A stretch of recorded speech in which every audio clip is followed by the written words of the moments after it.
As early as 1989, World Bank has already identified soil erosion as the Philippines' worst environmental problem. The Philippines has a total land area of 299.765 square kilometers or about 30 million hectares from a total of 7,107 islands. All lands with a slope equal to or greater than 18% compose the Philippine uplands. A section of the road in Barangay Silangan, San Mateo, Rizal collapsed after monsoon rains eroded the soil beneath it.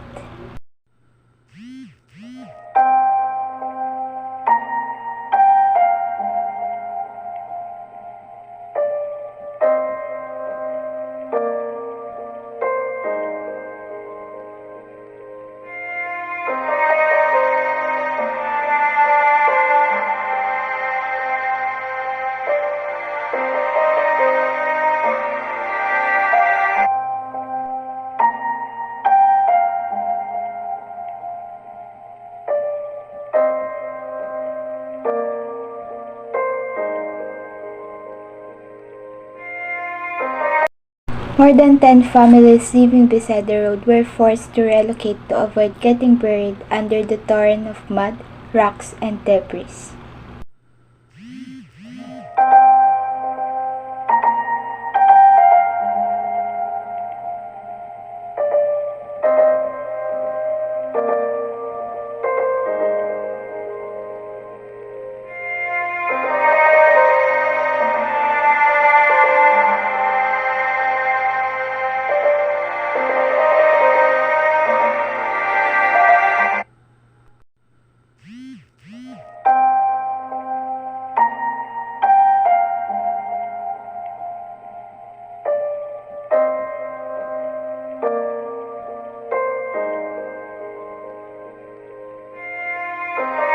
There were also several typhoons that attacked the Philippines.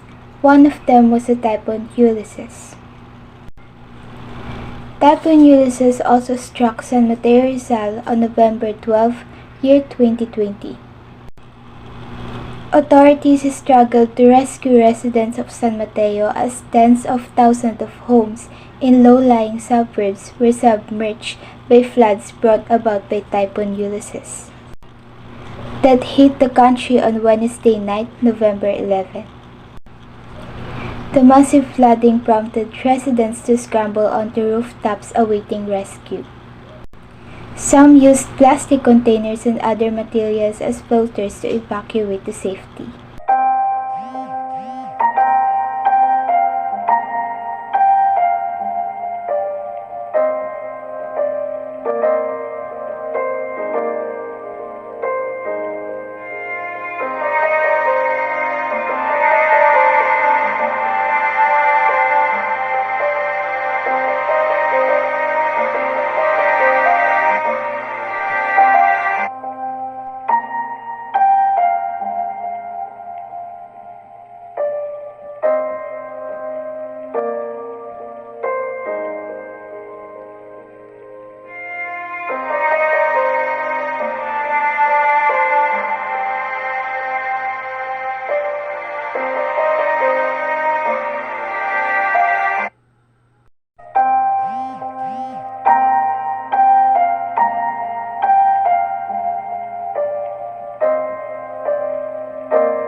So these are the survey we conducted in order to assess possible solutions in terms of geologic hazards.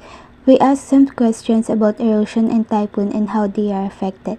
Most of the answers were the victim of typhoon, and the rest were the people who live in Silangan, San Mateo, Rizal that experience soil erosion.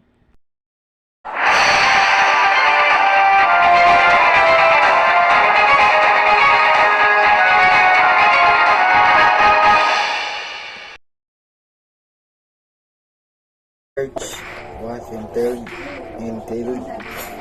the effects of distance learning to Asia students in Eastern Star Academy. The researchers were Carter and Aaron Flores, Justin Edward Mendoza Rafael, Sanchez Christine, and Santa Maria Jan Manuel.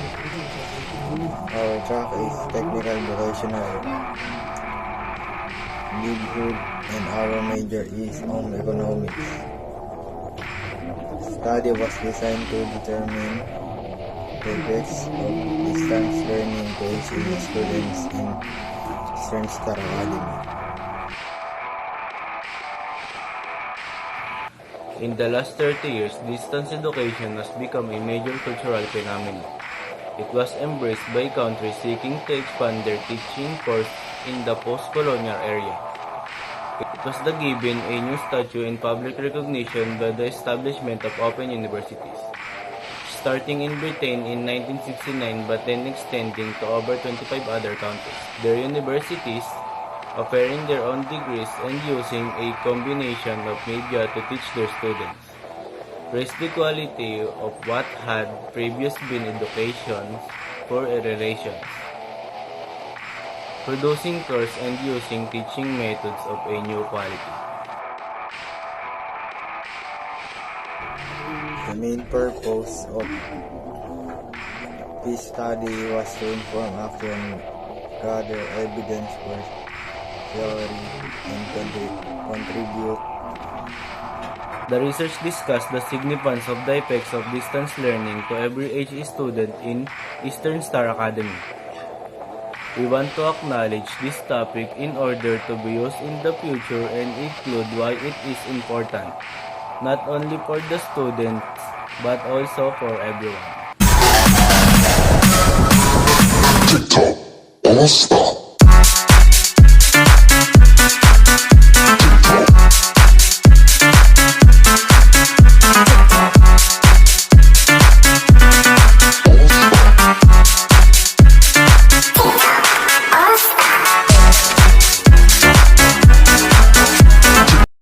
Good morning, Miss Maika Mutya. How are you today?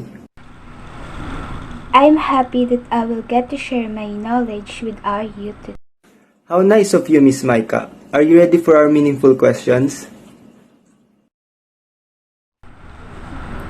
Yes, of course. Okay, the first question is, what is the significance of social science in our daily life? First of all, social sciences helps us understand, create, think, and engage with the institutions that shape our lives. It is very important because they create better institutions and systems that affect our daily life. That's a great answer. Okay, now let's proceed to the next question, which is, how do you define anthropology and why is it important to be studied? Anthropology means the study of human societies and cultures and their development. It provides possibility to study every aspect of human existence. It also helps us connect to everyone around the globe. Alright, audience, please listen carefully to our guests. The next question will be all about sociology. Can you give me a reason why we study sociology? Alright, that was a tough question. But for me, we study sociology to help us in terms of transferable skills by motivating one to consider one's own place in the world, how you end up getting here, and what your life might become in the future. Great answer, Miss Maika. Now we get to the last question. What is the main focus of political science? Political science is a study of politics, power of domestic, international, and comparative perspectives. It focuses on the theory and practice of government and politics of the local, state, national, and international levels. Great! We're now done, Miss Maika. Thank you so much for your cooperation, and we are grateful for the knowledge and moments you shared with us. Thank you so much, everyone. I hope I answered the questions well and carefully. I also hope you learned a lot from me. I am looking forward to seeing you all again. Bye!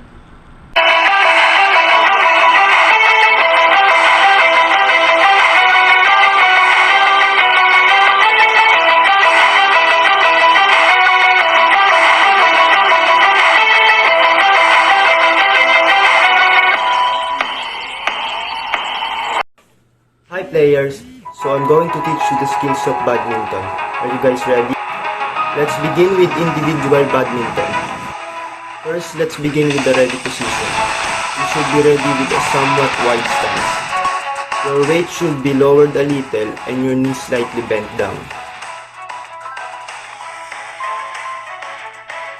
Second, the serving short and long serve. In short serve, you'll use the underhand clear as a return and set it up for a smash.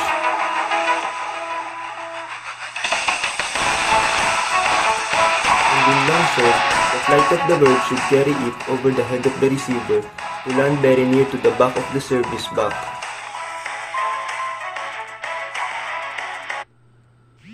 Let's proceed to the dual badminton, also known as doubles. I'm going to teach you some skills, and that is how to return various serves. We'll begin with side soft drive. One of you are gonna hit your shot somewhere around the sidelines. If you're standing somewhere and the bird is near you, of course it's your bird and you'll go for it. If the bird is going to land in the back, of course it's your partner's bird. But if the bird is somewhere in the middle of you and your partner, both are kinda hesitant whose bird is that unless you have a good coordination. Next, let's have the double service return. This time, I will be discussing the return for the doubles. There are many sports where you can return your shots. From the short serve, you can do a straight counter, a cross counter, which you have to immediately follow through by moving forward every time you do a short serve. A short return and a middle court return, you must follow the shuttle by going in the front and your opponent will be moving in the back.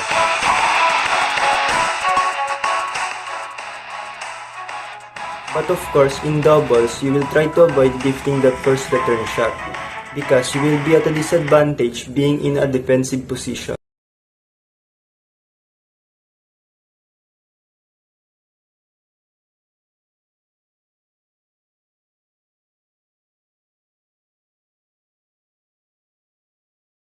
Dahil sa unang kagat lang ang sarap, o dahil sarsa lang masarap, o dahil crispy lang ang balat. Ito ang madalas mangyari. Pero pag ang sarap sagad hanggang buto, pinubuto. Ang sarap ng Max Fried Chicken. Sarap to the bones.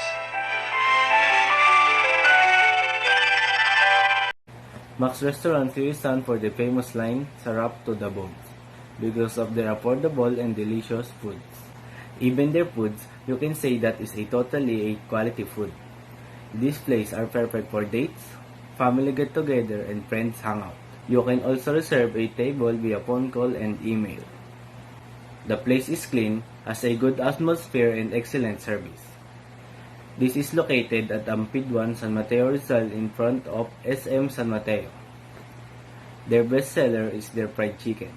It has established itself as a household name, an institution, and a proud Filipino tradition.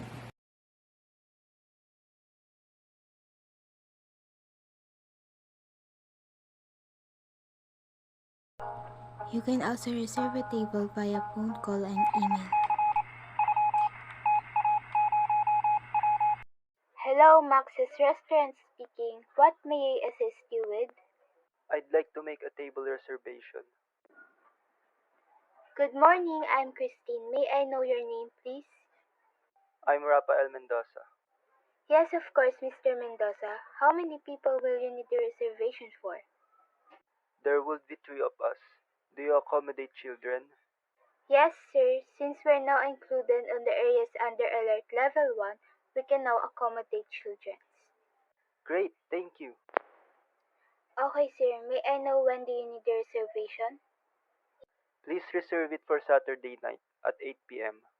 Just one moment, please, Mr. Mendoza, while I'll check the reservations. Sure.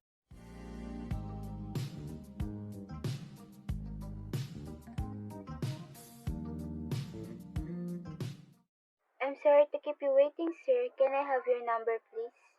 It's 0956-7432-189. Alright, sir. May I repeat the table reservation details? A table for 3 on Saturday evening at 8 o'clock p.m. in the name of Mr. Mendoza. and your mobile number is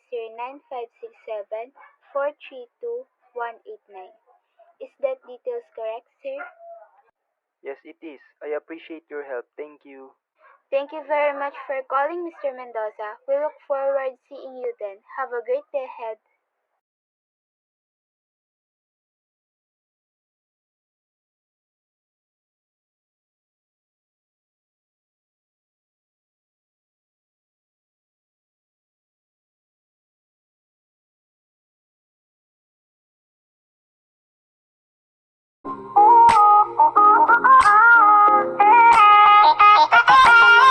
Here I am where the movie started, facing out a photo that played. Good day, sir. Welcome to Max's Restaurant. Here is the menu card for your selection.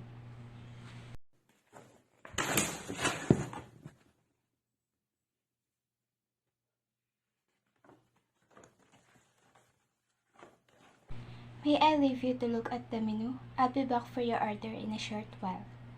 Yes, you may. Are you ready to place your order, sir? Yes, can I have a fried chicken? What else do you recommend? May I recommend you the chicken sisig? It's one of our best sellers. Okay, I'll have that one too. May I repeat your order, sir? You ordered 1 piece fried chicken and 1 serve of chicken sisig. Would that be all? Yes, that would be all. Alright, sir. Your food will be served after 15 minutes. Thank you, sir. Have a pleasant day.